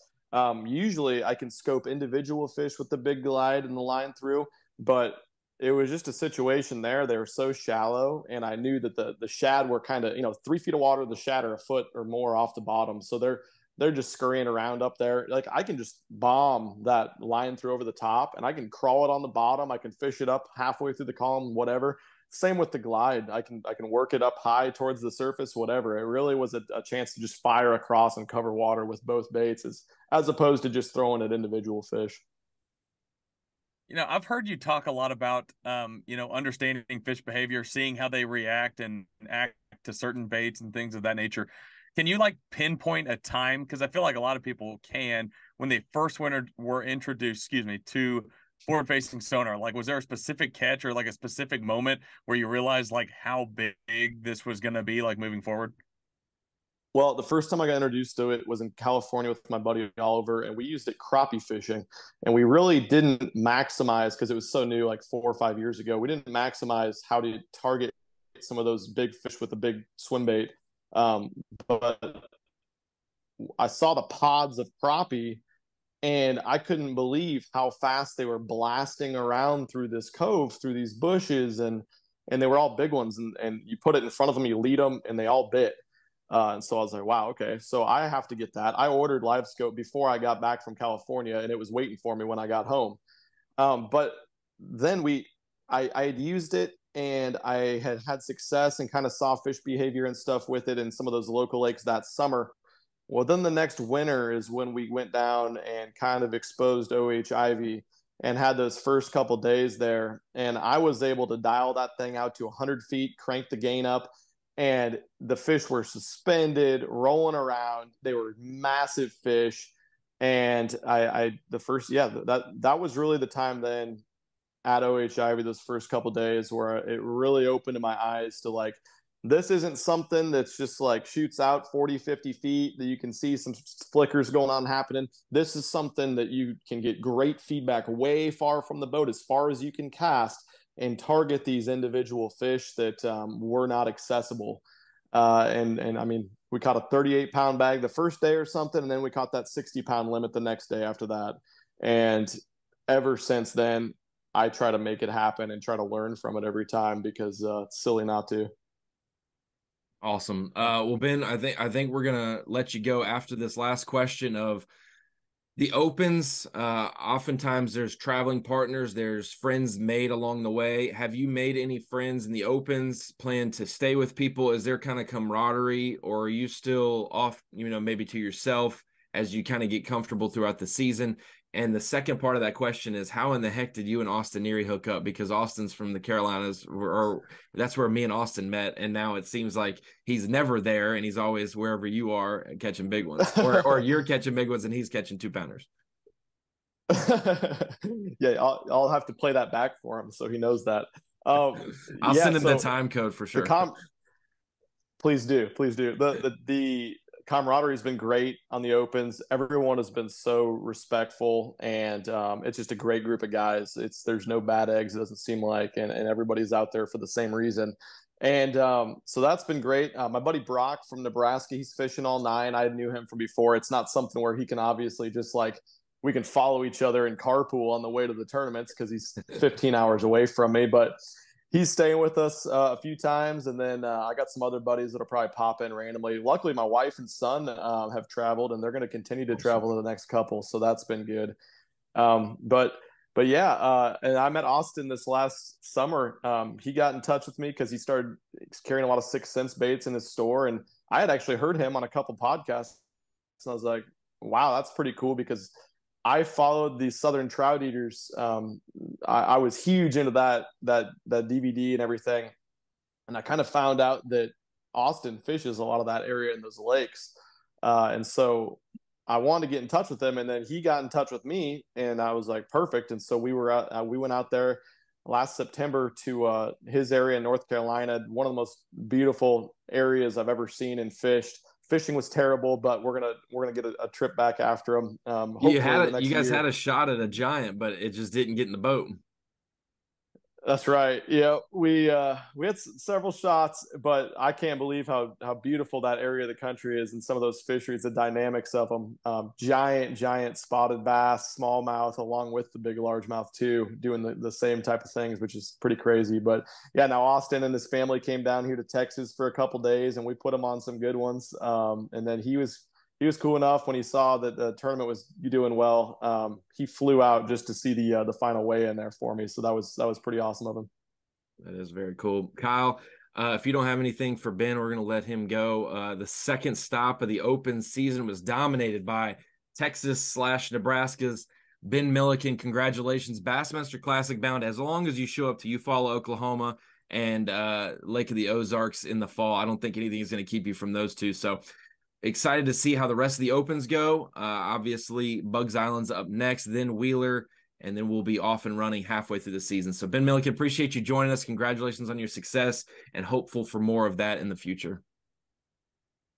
Thanks a lot, guys. Thanks for your time. And quick question for you, Ronnie. What do I got to do the rest of the year to get up in Pool A? I think win another one, maybe. I think, if you do that, we normally put the classic guys based on their Bassmaster winnings, like their career winnings. And so like a guy who qualifies for the classic with only 3 events, he might be in the bottom bucket, but you go and get another top 5 here and there. You end up blowing out. If you win, we'll just say this, I'll make this, Kyle, don't let anybody in Birmingham tell you different. If you win Opens Angler of the Year, it's no doubt bucket A, putting you in bucket A. Okay. If you're in the top 5 with a win or 2, it may be a bucket A as well. So we'll keep you in that. And obviously, motivation. If you I love it. 100%. But right now, I'll say this: there's 7 of y'all who have shown out in the first 2 events. 7 anglers in the Opens have gotten a top 20 in both events. So that's why people were like, Ben's no doubt making the elites. And I was like, they're not making it easy for him. Like there's like 7 dudes within, like you're tied with Brett Cannon. John Garrett's 2 points behind. And like it's crazy how tight it is. So there's a group of y'all that are making a stamp on it. And a couple more events like that, and you may need like an 80th place average the second half of the year to make it. It might be not smooth sailing, but it might be a lot easier. So keep it up, and it's going to be a grind. Yep. At minimum, we'll see you at the Classic, but we'll probably see you throughout the year, hopefully on Bassmaster Live at some point. I look forward to it, guys. Thanks so much for your time, and Tell Justin I say what's up too. We will do that.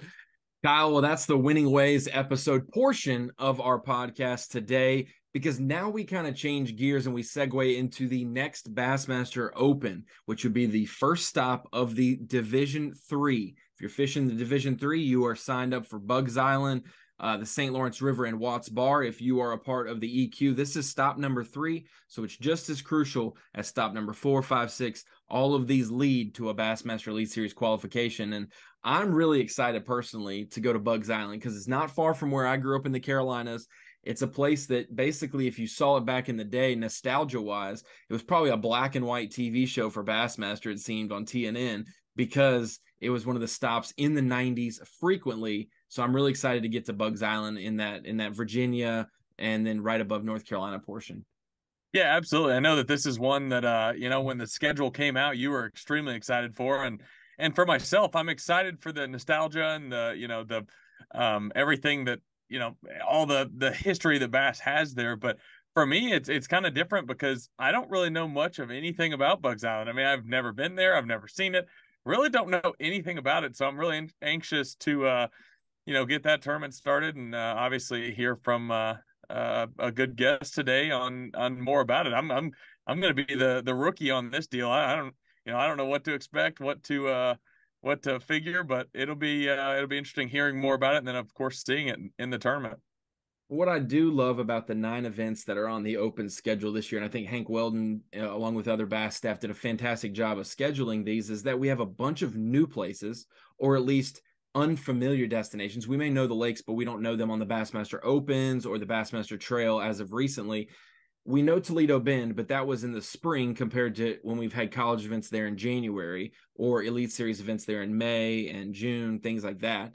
Then you have a place like Eufaula, Alabama, which we know in the Elite Series, but just a couple years ago, but it's not an open. It's not the time of the year that we went there. You've got the other Eufaula in Oklahoma that'll be later this season. The Lake of the Ozarks event, we've been there in the college series back in the day when I used to cover the college series on the water. There's a lot of different places that we haven't frequented that we get to now see come into play, and Bugs Island's going to be one of those places. And I know we've got a fishing fam Snapchat group me and you are a part of, that it turns into Bugs chat. All of a sudden a couple comments will happen and Bugs Island becomes the chat. And so I told him we're going to have to simmer it down during the official practice period. Nobody needs to say anything, but I know the excitement's there. And our guest today is a guy that you can speak to and attest to this. I got to cover him a little bit and you got to cover him a lot, but just this guy is a special talent, and you can tell us who he is and kind of how big he's made his name the last few years. Yeah, absolutely. Today we are going to have Jack Dice on the show. If you've paid any attention to the college series over the last few years, you definitely know about Jack Dice. Not only somebody that has had a lot of success, obviously college tournaments are team tournaments, but Jack Dice is no stranger to fishing by himself in the boat. Obviously has won college events by himself, which is, more or less unheard of. I'm not sure if it's ever happened, outside of his Lake Cumberland win, I guess would have been 2 years ago. And Jack is just a fishing fool. I mean, you can, if you follow him on Instagram or follow him on anything, his YouTube series and things, Jack is a bass fisherman. I mean, that's just the best way to describe it. And I've had the opportunity to talk to him a few times at college tournaments. And like I said, dude is just a bass fisherman. Yeah, he'll go from a college event where he slept in his truck, drive through the night to fish a BFL the next morning, win the BFL, and then go to another division of the BFLs that somehow got delayed to a Sunday, and he's there fishing that tournament. So like you said, he's a fishing fool, and he is in the running for all 9 of the Bassmaster Opens. I thought he was live right there. His little profile picture popped up. I thought it was an instantaneous when he looks better than we. Yeah, I'm live now. Jack Dice, welcome to the Bassmaster Podcast episode, and we're super excited to have you on, man. It's hard to find time to talk to every single special angler out there, and Kyle and I were just talking about your college experience fishing basically by yourself the entire time you went to college, and then just going through the night to a BFL and winning that or fishing those, and just the desire to want it. So first and foremost, when you saw the new schedule come out and the format for the Opens, fishing all 9 to make the elites, this kind of suits a Jack Dice's style, I feel, just going from one lake to the next, in it to win it all year long, not just a quick spurt of 3 events. So how do you feel about it and where you're at so far? As far as when I saw the format change going to 9, I knew going into this year that I wanted to do all 9 regardless, just because, but I've tried to my best, to model my game in fishing so that I'm as consistent as I can possibly be. Conditions are going to change day to day everywhere, body of water to body of water. You're faced with all kinds of scenarios. And for me as an angler, I find the most satisfaction if I feel like I am being competitive in the biggest variety of places. So for me, it's the adventure of fishing all 9 is awesome. I love the fact that I get to go to, we go to, I started on Eufaula, Alabama, never been there before. And then, in a week we'll be on Bugs. I've been there dozens and dozens of times. So and building that out, getting to fish, not only the variety of bodies of water, but getting to fish them at all different times of the year. That's what that's what the top of the top anglers in the sport, that's what they do for a living. It's what your elite guys do. So to have your Opens guys go through that same gauntlet to get there, it's just makes the most sense. And for me, it's the most fun because that's what I loved about the Bassmaster College experience, was getting to travel to all these amazing places and get to try to figure out fish in all these different scenarios. To me, that's the fun part. That's the game of it. So getting to do it all over was what was so fun for college fishing. So to get to do it here in the Opens is it's a no-brainer. Well, Jack, I know we're going to get into the preview of the tournament itself, but, on the subject, before we had you in, Ronnie and I were talking about there's level of want to, a level of wanting it. And I think both of us can say that, knowing you over the last few years, you can just talk to Jack Dice and know that like this dude is all about bass fishing and that's all he cares about. Like, when did this dream start for you? So when I started fishing about, I think I was around 10 or 11. So like nobody in my family really fishes. Like but we had a house on a lake, Smith Mountain Lake, which is, they've had some elite events there in the past. And we used to have, in the summer, we'd go up there for summer and we'd swim and you'd be on, do tubing and skiing behind the boat. And there were always fishing rods there and you could always catch some brim off the dock. And so I like to do it. Like, don't get me wrong, it was fun, but it wasn't like something that like gripped me until one day we were just packing up to leave. And the only thing that I had time left to do was to fish. Like, you couldn't go swimming because they were like, you're going to be wet. So you can't do it. No getting in the water. So I was like, all right, I'll just fish. And I was just fishing on the dock and I hooked something big for me. It was big. It was the first thing I ever hooked that pulled back. It was actually a catfish. It was like an 18-inch catfish, but it was the first time I'd ever hooked anything that like when I had a push button reel and the drag was just screaming out and I had to grab the line with my hands. And like, I remember it cutting into my hands, like the line, like a fish could pull back like that. And something about that was like, I mean, for all intents and purposes, I was hooked. I mean, that was it. It was crazy how it went like a light switch.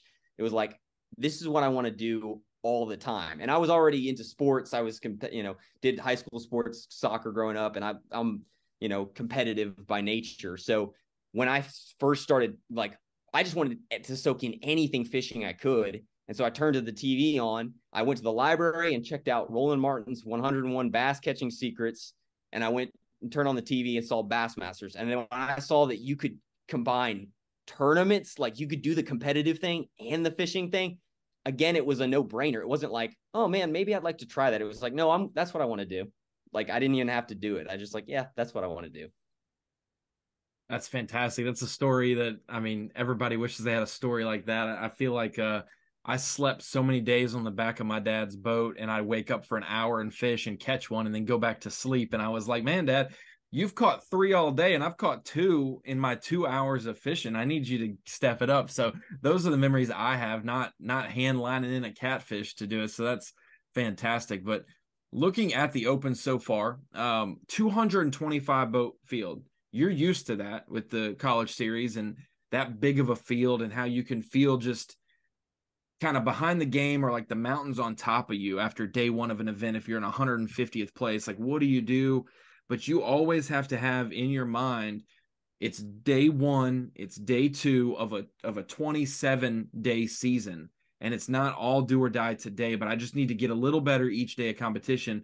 And you've got 2 decent finishes, one outside the cut in 78th at Eufaula, your first Open. And then I think you made a check in the 30s at Toledo Bend. So where would Jack Dice grade himself after 2 Opens this year with 7 more to go? Oh gosh, self-grade. Well, that's the thing about it. So it's in like on paper, this sport is the margins in this sport are so razor thin. Like, so I had a decent tournament at Toledo Bend, but like I didn't feel like I figured anything out. Like I caught fish in the tournament in like this deep. I caught them suspended chasing bait in like 35 feet. I caught some like everywhere in between. And I just got very blessed the very second day for a couple big bites. I caught like one of my biggest fish of the day in the last like 10 minutes. And suddenly you cash a check and you're all like, wow, that was easy. That was awesome. But it's razor thin. If you don't get that bite, you don't do well. And so as far as like grading yourself, you could look at the results and let that be your grade, which is somewhat true. But like 30th in points right now. That's not bad. Yeah. I didn't even know that. So that's not bad. I hope you're not like Brandon Polnick where you don't look. I just totally. I may or may not be that guy. I am that guy. Like I don't try to look. So like you talked about like, you're in 110th after the first day. You don't want to let that get you down. Of course you don't. But like for me, one of the ways to do that is just don't look. Like because for me, it's like my fishing journey, that was what the college fishing experience allowed me to do is learn what works best for me. Like where you're not, fishing against so many former pros in Bobby Lanes and Ish Monroe's. The college series is as competitive as it's ever been, but it's still not quite, it doesn't, those guys don't have the experience that that the guys fishing the opens do. So it gives you an opportunity, just a little bit safer environment for me anyway, to learn like what works for me, and everybody's fishing style is different. Everybody's, experience levels are different, and how they've learned to fish is different. So that's going to change how everybody attacks the water and everyone attacks competition. And so for me, I've had to learn, I focused a lot on the mental side as much as I can. I think it's a mental sport, and that's pretty evident from all the top guys that you talk to. And so everyone has to learn what helps them be in the best competitive mindset that will allow them to succeed. And so for me, that I just try to do the best I can every day. Like, I'm not trying, if there's if there's some guys that talk about swinging for the fences, or I'm going to adjust. It's like, I'm already trying to do that every day. Like, there's no day where I'm like, well, today I didn't try very hard and tomorrow I'll try harder. I'm trying my hardest every day to catch the most that I can catch. If that means catching 10 pounds and sitting in 100th place, that's what it is. I of course, there are days where you need to punt, and that's kind of, I guess, where, the win is no longer attainable and you're like in salvage mode. And obviously you said at Toledo, you never felt like you were on anything, yet you had a finish that people would think you're on something. And so sometimes it is just survival, and not like, I need to go get 13 pounds to do what. No, it's like, I just need to somehow just escape out of here and convince these bass that I know what they're doing for just a couple more hours until the final weigh-in happens. Yeah. But for me, it's not, I guess, there's anglers who, at least from who I talk to, who are so wired in on what it means, what they believe it takes to win an event, that they could benefit from truly saying, hey, I need to salvage this event. I need to pick up the spinning rod with the Senko and go catch some fish. I'm the guy I feel like my progression in fishing has had to go the other way. I was the guy, I started as my very first tournament was a Bass Open as a co-angler. So when you start in the back of the boat, you're just doing whatever you can to get a bite. And so that's kind of how I started in fishing. Was I picked up the spinning rod first thing. And I've had to learn to no, you need to adjust and play the game to if you are trying to do the best you can every day, you're going to have to actually make adjustments.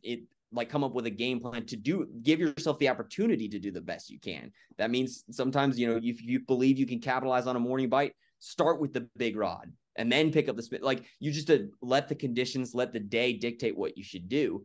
So for me, it wasn't on Toledo Bend, I was like, man, salvage mode. I tried to catch whatever I could catch every day. Now, of course you're going to have to adjust that based on the field you're fishing against. When you caught 12 pounds and the leader had 30 on the first day, something ain't right. You aren't there. And but I try to catch the most I can every day. So there was no, day 2 wasn't a salvage, but it ended up salvaging the season to catch what I caught. But and I made adjustments throughout the day, trying to catch the most that I could. I wasn't well, let's just see what, I wasn't just, I want to catch a limit. No, I knew I needed some bigger bites. I'm competitive. I want to do well, not just survive. But for me, that's just the way I have to look at it. It's not, for me, it's more learning when to pick up the big bait, when to pick up the big rod, and when to make the adjustments to catch that comeback bag that you need to have when you have those tough day ones. Ironic. We were actually just talking about, your co-angler days. I'll be honest, I didn't know that you fished this many tournaments as a co-angler. And also, talk about results here. You never finished worse than 30th in a single Bassmaster Open that you finished. So I guess partially I burned my streak with the first Open. I was hoping I could be a perfect Open streak, and God just humbled me right off the bat. Everyone ain't gonna do that. I'm just looking at the results here and I'm thinking, man, he's doing financially pretty well here fishing as a co-angler, making the jump. But I did want to ask you about that, because I kind of got the sense, watching you through college, that this is one of those guys, we started doing the prospect list in college, and the idea was here's a list of guys that, don't be surprised if in a few years these guys are fishing professionally. And it looks like every step that you've pretty much taken since, you're talking about 2016 on, has kind of led you to this. Do you find yourself looking back to the experiences you've had in college and fishing as a co-angler as, helpful? Oh, it's beyond helpful. Like it's I think essential, at least for me. So like, don't get me wrong. When I first started, I wanted to be the next prodigy Brandon Polnick. I want, and just go win a Bass Nation championship and be on the elites and at, whatever he was. He was probably like 5 years old, it seemed like. But but for me, my progression in this sport is taking more time. Like and that's why I was so thankful to have the co-angler experience. It's a great way to start. You get to just dip your feet in. You don't need a boat. And you get to see, for me, it was an opportunity just with some of the draws I had. I ended up drawing just again, it's luck of the draw. I drew a lot of guys that weren't on them. Let's just say that they hadn't figured it out that week. And so you can list them out if you want, just because you're competing against them now. I don't remember some of them, but there were guys, but I also had some great draws. Like I drew Hunter Shryock on the James River. He did jump off a gigantic one that day, I remember. So like he was one again. I saw you got to see how fine of a line it was between like good and bad in a day's fishing. But like, so it was almost, for me, a lot of it was learning what not to do. And then when you just realize also then going to the college series and fishing as a boater, how you realize, like when you're in the back, it was a huge learning curve for me to go from that to like the only variable you have is what to throw. You don't even have the choice of where to throw, you make none of that. None of those decisions. And then you go to the boater side, you make every one of them. And including where your co-angler doesn't cast. You have to let them know where not to. I'm just kidding. That's what I mean. That's what I'm saying. When I was a co, you just, well, I guess this is where I'm at. So, and that's what you face as a boater is having to make all those decisions. So, and that's what I was so thankful for the college series to give me that opportunity to do again all over the country, is like when to stay, when to go, how long is too long, what works for you, or can you, for me, can I run 100? Is the best way that I can fish is run 100 spots in a day, or is it find one area and bunker down? And like, I've got to experience and kind of almost experiment with all of those. That brings us to the reason we're having you on here to preview the third stop of the Bassmaster Open season, going to Bugs Island, or Kerr Reservoir as it's formally called.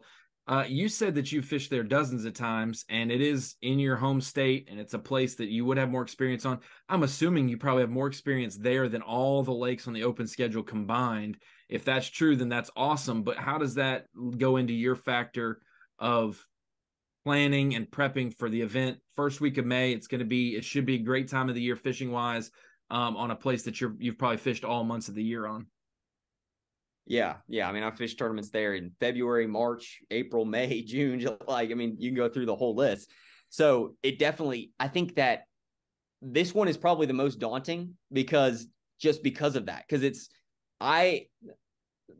was actually probably one of the only things on the schedule that made me a little bit like, because like, I don't know. I've never been like the local. I never have felt like I'm the local anywhere.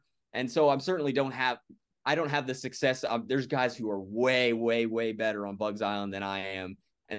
So I can't even consider myself in that class, but I do have the experience. I do have at least I've fished there a lot. And so for me, my mindset it's again, when it talk about, for me, I want to cultivate my goal fishing the opens and fishing tournaments in general is the way I get better is making sure that I actively make decisions to cultivate a mindset that puts me in the best place to make the best decisions.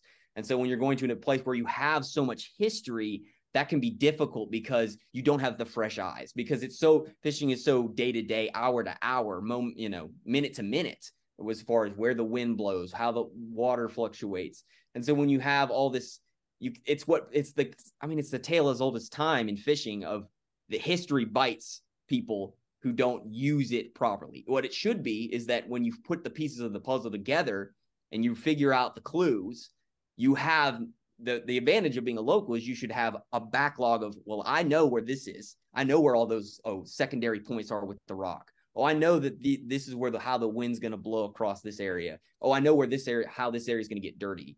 Where it hurts you is where you're running down the lake, and everywhere within literally within eyesight of anywhere you stop on the lake, I'll have a place where I've caught one there.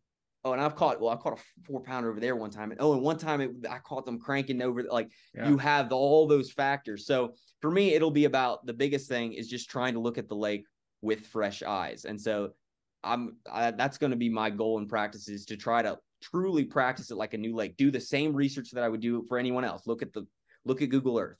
Look at the map cards, and look at the weather in particular leading up to that event, and try to come up with a game plan, and then try to let the fish tell me the rest. Now, you mentioned that you don't ever, view yourself as the local or things like that. Does it bother you at all that me and Ronnie are putting that evil on you already before the tournament even starts? Maybe a little bit, just a little bit. I think I can handle it, though. If it means I get to be on the Inside Bassmaster podcast, I'll gladly be the local at every tournament. Well, that's the thing is, you look at it, and how many anglers are in the opens for all 9 from Virginia that aren't on the Elite Series, and you're like, so we got to try to pick somebody and give some love somewhere. And so I'm glad that we picked you out here today. And your buddy Nolan Miner might attest that we can call you the local. I think he gave us permission. Oh, shoot. Heck, I'll take any praise I can get from Nolan Miner. I'll take. So he's the deal. I do want to ask you. So, like, Ronnie and I were talking about this, for somebody like myself, I've never been to Bugs Island, never fished there. I know basically nothing about it other than what, like, research you can do from, like, the tournaments like Ronnie mentioned earlier in, like, the 90s. So for somebody like myself, or somebody that doesn't know anything about the lake, like, paint the picture for us. Like, what is the lake like? What's it going to set up like in May? What are some of the kinds of things, fans can expect from a viewership standpoint? Well, so that's what's really cool about Bugs Island. And it's one of the cool things about, like, I think if there's anything to offset the kind of, at least what history can do to damage, someone like me who has the history, is that on Bugs, you can do virtually anything that you as an angler want to do. You can fish your strengths and catch bass doing it on Bugs Island.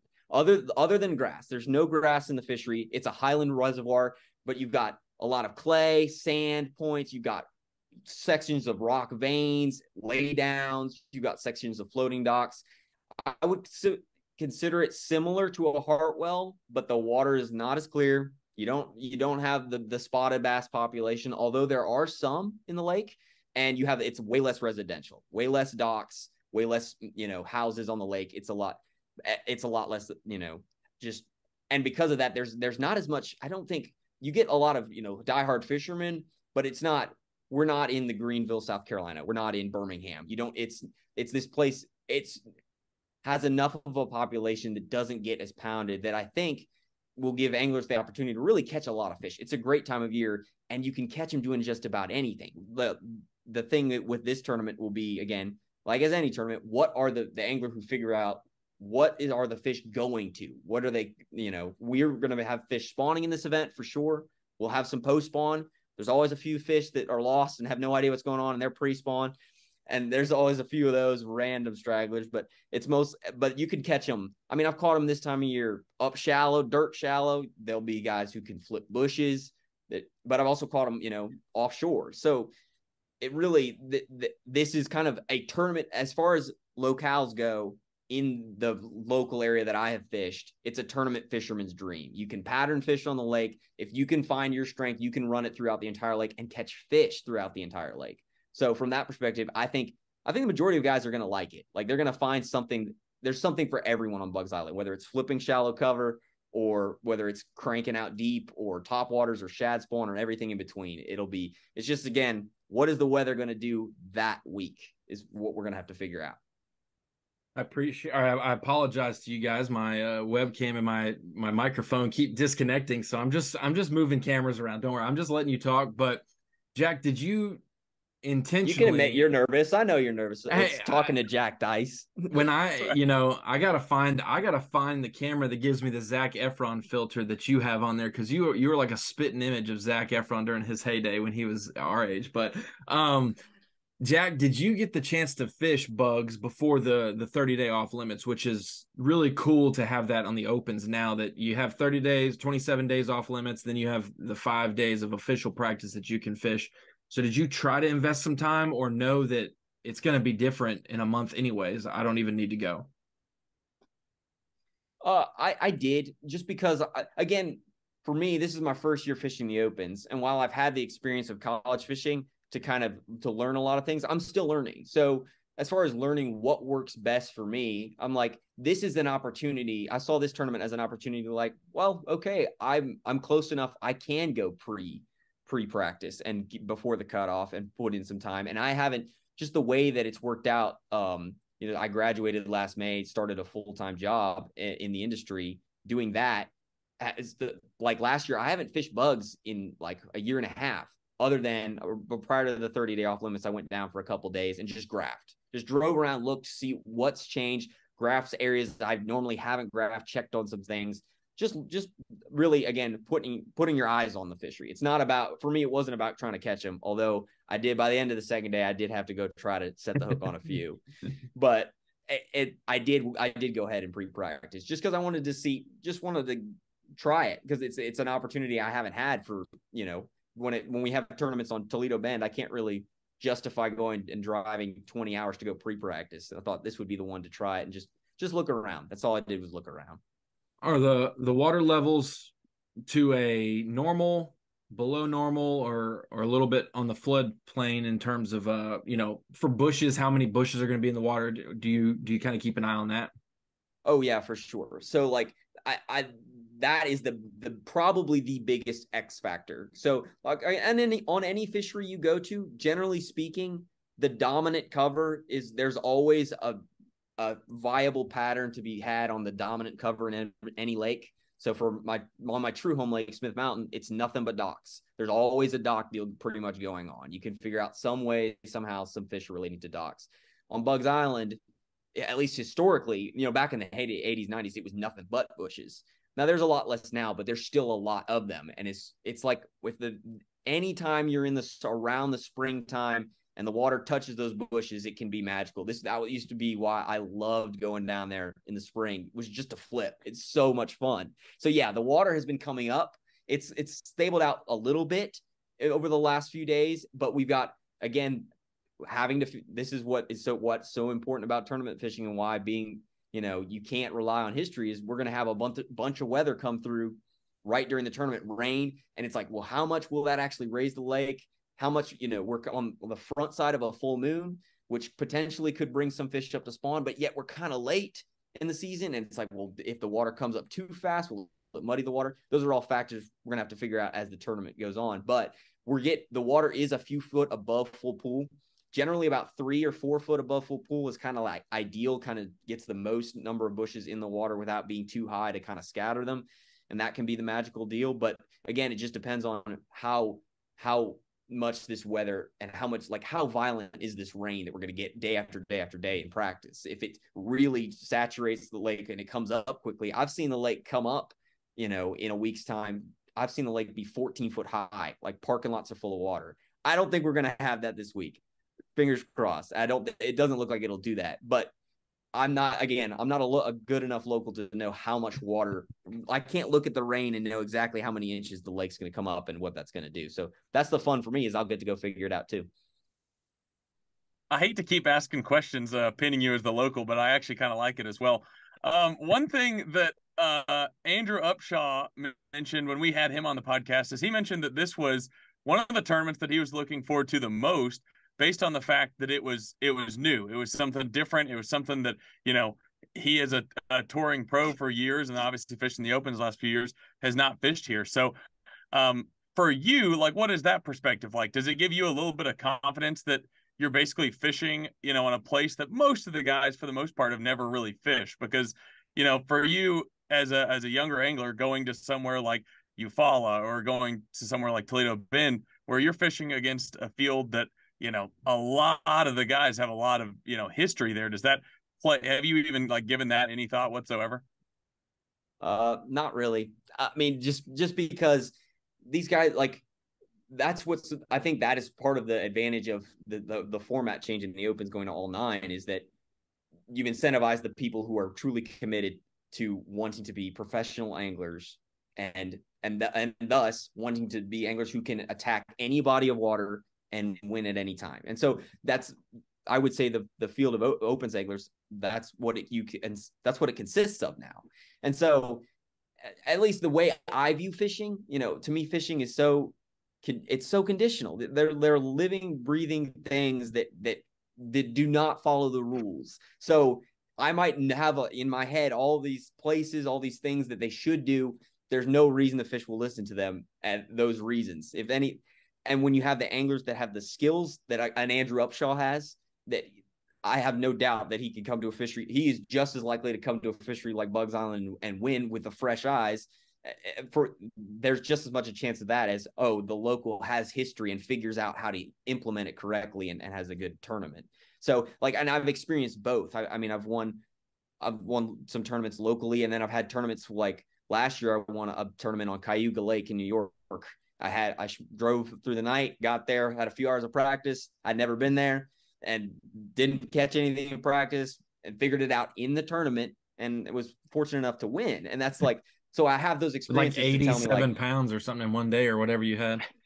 Well, there's big ones in there. There is. New York, it's slight brag. It is a slight brag. So I hope you can bear it. But it's just that's we can. If I can do, basically what I'm saying is, if I can go to a place I've never been to and do well, someone like Andrew Upshaw absolutely can, and any of these guys can. Sure. So the one thing that is an X factor is that when you do go to a big bass body of water, Toledo Bend, Lake Eufaula, that's an X factor, is that at any given bite, someone can make up a distance, make up a gap, develop a bigger lead just by one swing of the bat.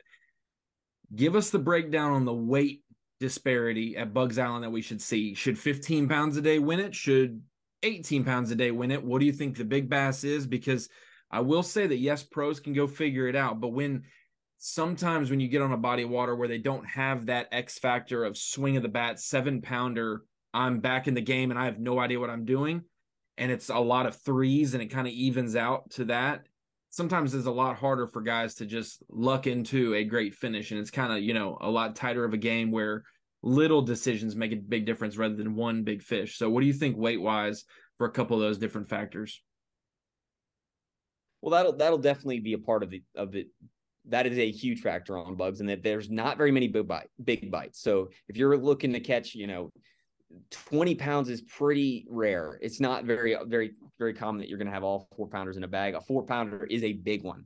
That is a big fish. That being said, it's a healthy population of fish. So it's not like just because the weights aren't going to be 20 pounds a day doesn't mean that the guys are going to, majority of guys should, fingers crossed, I'm going to jinx us all, struggle. I'm going to jinx every opens egg. We're all going to suck. But that is definitely, it's about consistency. So, and again, where we're at, we're right on the cusp. May is right in that transition time. And so depending on how we've had, how well I haven't been on the lake in 30 days, more than 30 days, a month and a half. I don't know has there been an amazing spawn? And they're already mostly done. We're looking at some kind of cooler weather next week. Will that hold some, or will they be in a true funk?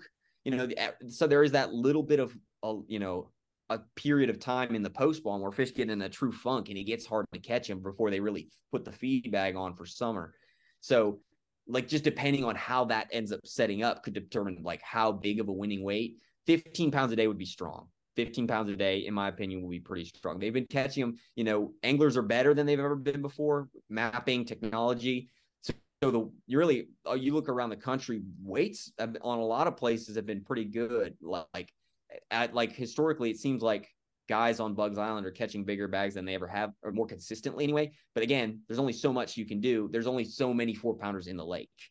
Even however good the technology is, even if you hit it dead on in the perfect times, it's gonna be hard to crack. 17 is a big bag. 17 is a big bag. So I think 15 pounds a day would put you, no matter what phase we hit, that would definitely put you in contention. Will it win it? That I don't know. But 15 a day would be strong.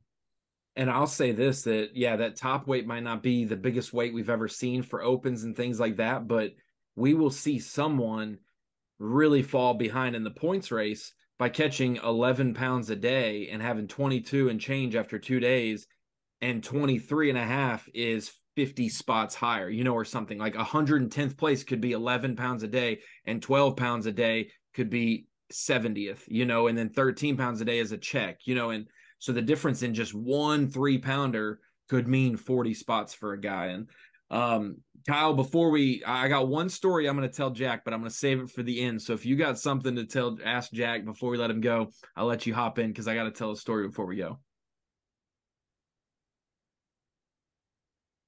Well, the one thing I was going to ask is, it seems like we've gone through the first 2 tournaments. They're very similar in the sense that, they've been one offshore, they've been big bass lakes. They've set up very similarly. So you've got guys, that look at a Ben Milliken and some of the guys near the top, and it's like, well, it's set up really well for, that style of fishing. Do you think that's going to equal out, like kind of play out a little bit, like the shallow bite will be strong enough to kind of, equal that out? Because I know, as Zona says, the D Waynes of the world want to see some shallow water, old school beat down. So kind of give your prediction on that. Will it be a mixture of both, or do you think it's going to be mostly shallow? I think with the way, just my experience is with the power of what forward facing sonar is. It's eyes under the water. It's the power that John Cox has with his sunglasses to see seemingly every bass that lives shallower than 3 feet on a lake. That's what the technology is giving you at all depths. So it will never not play to some extent. The question is it the majority? You look at the Eufaula Bass Open, I believe it was like 9 of the top 10 were all out deep. Like that's a majority. That was the deal that week. Again, to me, the X factor is the water temp and water level for this week. But I think we're still, all that being said, for all your diehard shallow water grinders out there, there will be plenty of them cashing checks in this event. I would say it's got to be at least 50-50, even at the worst. There's a chance it could be, a good majority are up shallow beating the bank. It should be the shallow water grinder should be able to have a fun time at this tournament. But that's the thing. Again, this is it's a versatile lake. Like there will be guys who do well out deep too. If you want to do it, you can go do it. My story before I let you go is when I was a high schooler and I was pulling a Jack Dice and fishing as a co-angler. I fished on Bugs Island. This is obviously a public forum, so it's all good, and it has nothing to do with this event. But it was to that flood stage level, like you talked about, how it can swell real quick. And it got to about 10 feet high on Bugs Island. And I was fishing at the back of the boat as like my 3rd co-angler tournament ever in the BFLs. And I lost about 97 bass from the back of the boat from this guy's boat. His name is Lee Endicott, and Lee is still my friend on Facebook, and he still rags on me. He said, I'm so proud of you that you made it to the job that you're doing now, even though you lost so many fish in that one tournament back in the day at Bugs Island. And so I'm glad that, you can rebound from a bad day at Bugs Island, because I had a bad day there. But hopefully it's not 10 feet high. I think as a boater would appreciate it being flooded. Like I feel like my style is good for that now, but when I was a co-angler, I had no idea how to get the fish out of the bushes. So good luck to you, Jack. Good luck to the rest of the Opens field. I hope it's not that high, but I hope it is above normal. I hope some bushes are in the water. It'll make for a good event. I do overall. Too. Awesome. I really do too. Thanks for having me on, guys. I really appreciate it. Of course, Jack Dice joining us to preview the Bassmaster Open at Bugs Island in Virginia, 3rd stop of the season. Appreciate you joining us, man. For Kyle, Jessie, Ronnie Moore, we will see you in the next episode of the Inside Bassmaster Podcast.